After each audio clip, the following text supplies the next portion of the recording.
My sister-in-law, 23 female, is my husband's 28 male half-sister. She was the product of their mother's infidelity. His father divorced their mother when he was 12 after he found out through a paternity test she wasn't his. My father-in-law refused to have anything to do with my sister-in-law, but continued to have a relationship with my husband. Because of this, my sister-in-law is very clingy to my husband. My husband is also very protective of his sister and generally doesn't tolerate anything negative being said about her, which is why I'm posting this here before mentioning anything to him. My husband and I bought a house last year, which has its own indoor swimming pool. My sister-in-law was super excited when she saw it and asked if she could use it sometimes with her friend. We said it was fine, as long as she gave us a notice before she turned up. Her and her friend, Chloe, have used it many times before, but almost never when my husband is home. He is a lawyer and works long hours.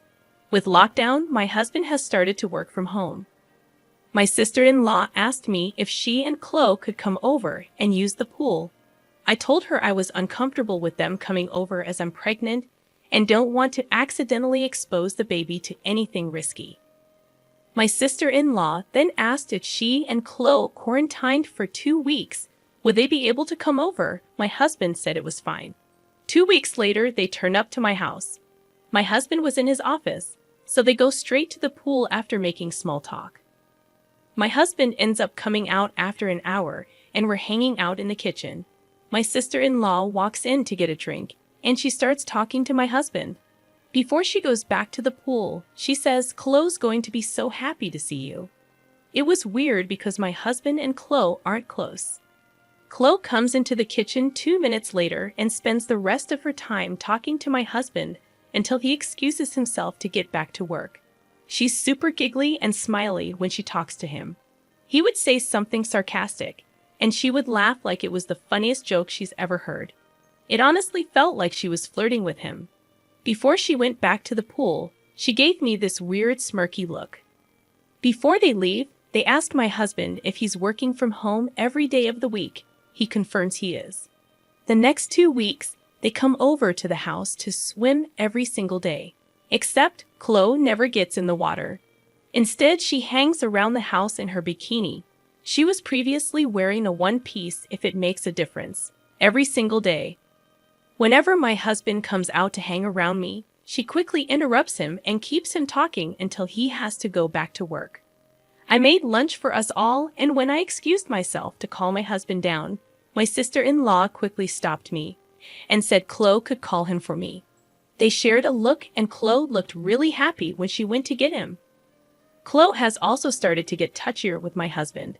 She's put her hands on his chest and arms, stands or sits really close to him. To my husband's credit, he does usually create space between them whenever she does something like this. The reason I believe my sister-in-law is in on this is because she's made a few pregnancy-related jabs at me recently. She told me a story about how one of her friend's boyfriends was cheating on her, and then said something along the lines of, "Did you know a lot of men start cheating when their wives are pregnant?" She's also made comments about how I look chubby now, and it looks weird next to my husband because he's well-built. If she spots my husband out of the office, she quickly goes to inform Chloe. I know pregnancy hormones can mess with a person's brain, so I'm wondering if I'm just looking for something that isn't there. My sister-in-law sent me a text yesterday asking if they could come over to swim next week, and I really want to say no, but I know she'll whine to my husband if I do. I ideally want to have a conversation with him before then, but I'm not sure if I should mention the flirting. Am I being delusional? Too long. Didn't read. Sister-in-law and her friend are constantly asking to come over to use our pool, but her friend never swims. Instead, she waits around to start talking with my husband.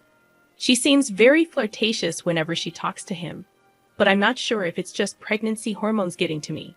Well, I read and reread all of the comments on the original post to try and figure out how I was going to bring up the issue. Turns out I didn't have to. We were watching a movie and my phone lit up with another text from my sister-in-law telling me she was now going to be here at 1 p.m. the next day to swim with Chloe. My husband saw it and told me to tell her not to come.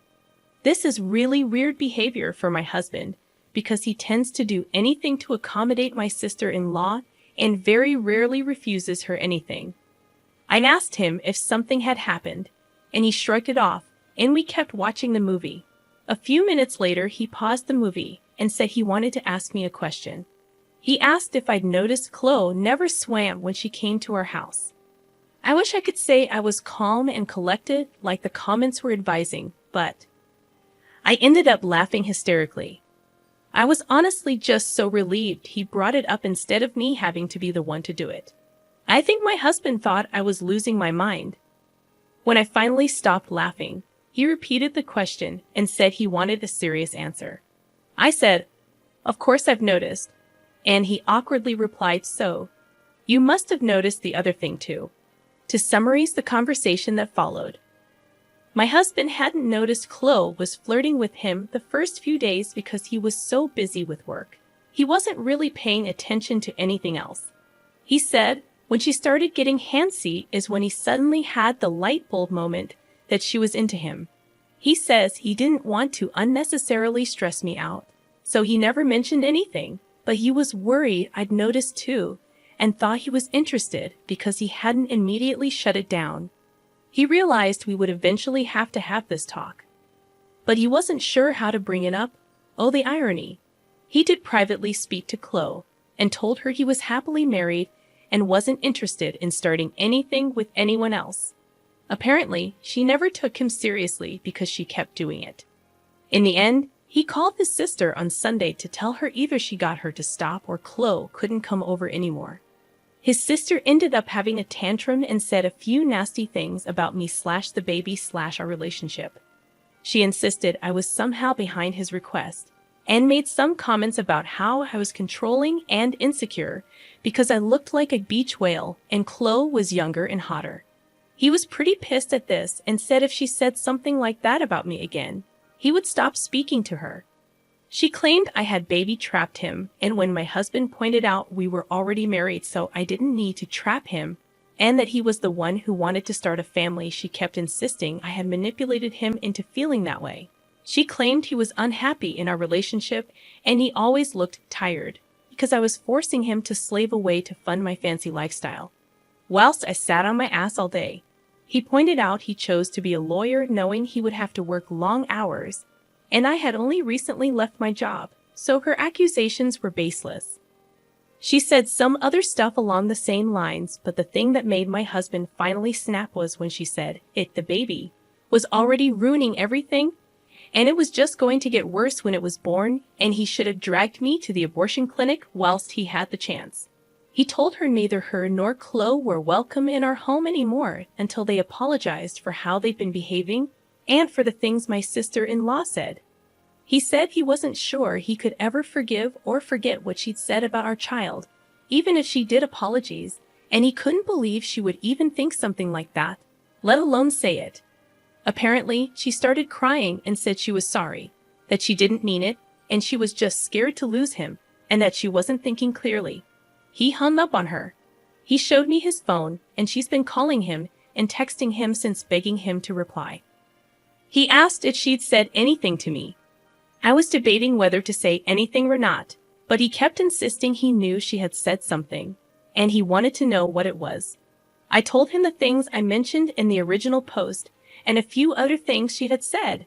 He asked me why I never mentioned anything when she first said it, and I mentioned how he got really defensive whenever I said anything even slightly negative about his sister, and he got defensive.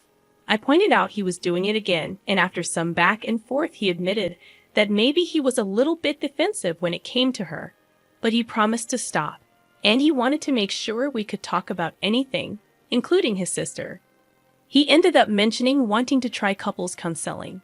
He said it wasn't because he thought there was something wrong with our relationship, but apparently he has been speaking to his dad a lot recently, and he mentioned one thing he regretted about his marriage with mother-in-law is that they never went to therapy until the cracks in their relationship were too big.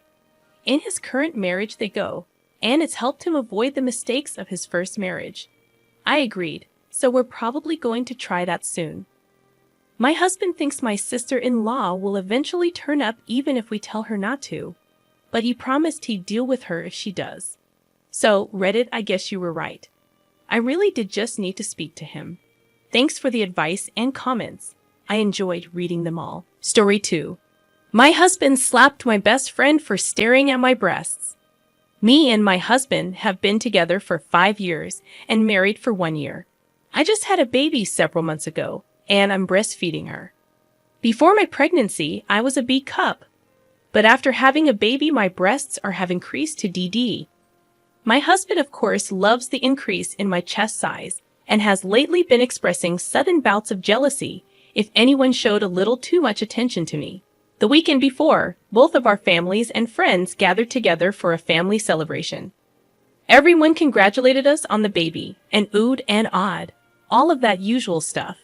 Somewhere halfway through dinner, we were all peacefully eating and conversing.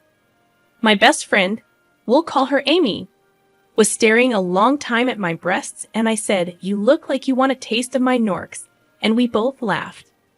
But without warning, my husband slapped my best friend on the face and said, "Her breasts are only for me to look at."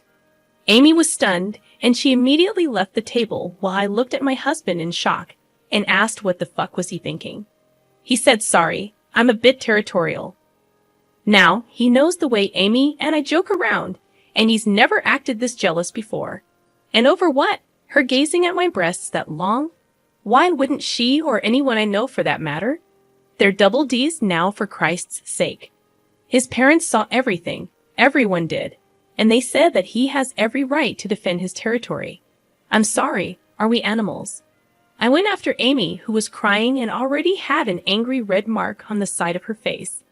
I calmed her down and she told me, "We were just joking around. What if he hits you someday?" I don't see my husband capable of doing that, but I am worried about his jealous that appeared during and after my pregnancy. Is this normal for men to act territorial during this period? And even though that doesn't excuse him from hitting a woman who is my best friend. Edit. The red mark has by now turned into a horrendous bruise, and I'm now freaking out because my husband has never shown this amount of jealousy before, not even close. And the more time passes, the more I think that she might be right, and if he can't control his impulses, then what guarantee is there that he won't do the same to me? Edit 2. I'm far from okay with it, and I've been cold towards him and keeping my distance since that day. Every time I see her and the bruise on her mark, I feel rage inside of me, and I cried this morning because I can see that my best friend is in pain. And she's still not going to press charges because I'm her friend and he's my husband, and all she cares about is me. I'm terrified at the thought of being a single mother, and I don't know if I can handle motherhood on my own. But Amy said that she will support me and help me. When he hit her, I was in shock, but I had a fleeting thought of stabbing him with a knife that was laying in the middle of the table. But I also had the fleeting thought I can't go to jail because I'm a mother. I love my best friend. When we were in college, a guy roofied her drink, and I made him instantly regret it, so I do care for my best friend deeply. Update. I recently made a post about this. To briefly recap it, we were at a family celebration, and my best friend, Amy, fake name, was staring at my breasts for a long time, and I jokingly said, "You look like you want a taste of my Norks." We both laughed, but my husband slapped her without warning and said her breasts are only for me to look at. She left the room, and when I asked my husband what the fuck was he thinking, he said, "Sorry, I'm a bit territorial." His parents saw everything and said that he had a right to defend his territory. When I followed Amy and found her crying, she asked me, "What if he does that to you someday?" She had an angry red mark on her face from where he had slapped her. I had a baby several months ago, and I'm currently breastfeeding, so my former B cups increased to DD. More than a few people have been giving me attention because of them, and my husband has been having sudden bouts of jealousy lately. Amy and I have been joking about my increased breasts. So, to get to the update, first Amy's red mark turned into a horrendous bruise, and her side of the face was a little swollen for a few days, but has returned to its normal size. I've been massaging her injury and rubbing it with arnica oil, but she's still taking ibuprofen. Seeing her in pain has been painful for me, and I've cried a few times while taking care of her wound. and all she cared about is me getting away from my husband. The next day, after I had posted my first post, my husband had come to me and apologized for acting territorial and striking Amy. He realizes that he should have just played along because he knows that our friendship would never cross the platonic friend line, and he'll go to therapy to fix his jealousy periods. I accepted his apology because he's the father of my child. But when we had sex the next few days, I felt nothing. Zero connection. I told him to stop on the third day when he was halfway, and he did stop and ask me what was wrong. I told him I was not feeling so good, and he just went to sleep. I kept replaying that slap over and over again this past week, and the more time passes, the more I realize that even though he might be a good husband and father, slapping a woman just because she looked at my breasts for too long in a joking way is something I can't forgive him for. I can't continue to live with a man who would do that. I don't even feel love for him anymore, just dead feelings. My baby and I are staying at my parents' place now, and I told my parents everything that has happened, and my father swore that if he was at that table, when it happened, he would have beat my husband into a bloody pulp. Also, I want to add that my parents weren't at the family celebration, but my other family members were, including my younger sister. They were all in shock, and nobody said or did anything. My father is currently getting a lawyer for me, and the entire process terrifies me. My husband has contacted me already and asked why would I do this when he already apologized and said he was going to go therapy. And isn't that supposed to be enough reason for me to stay? He called me unloyal, double-crossing, and an unworthy cunt. He also said that there were a million times he could have cheated on me when I was pregnant and nursing. But he never did, and he should get credit for that because that's what other men would have done. His parents told me that I'm a selfish whore who can't stay true to her husband and has chosen some gay bitch over her loving and loyal husband. All of that made my blood boil, and I want to push past my fears of being a single mom and just divorce him. Amy is still more than happy to help me with the baby and even suggested for me to move in with her so she can be there to help anytime, just as long as I get away from that POS. Edit. Amy hasn't filed a police report nor pressed charges yet, but it's completely up to her if she wants to do it or not because she said that since she was the one who was assaulted, it's her decision.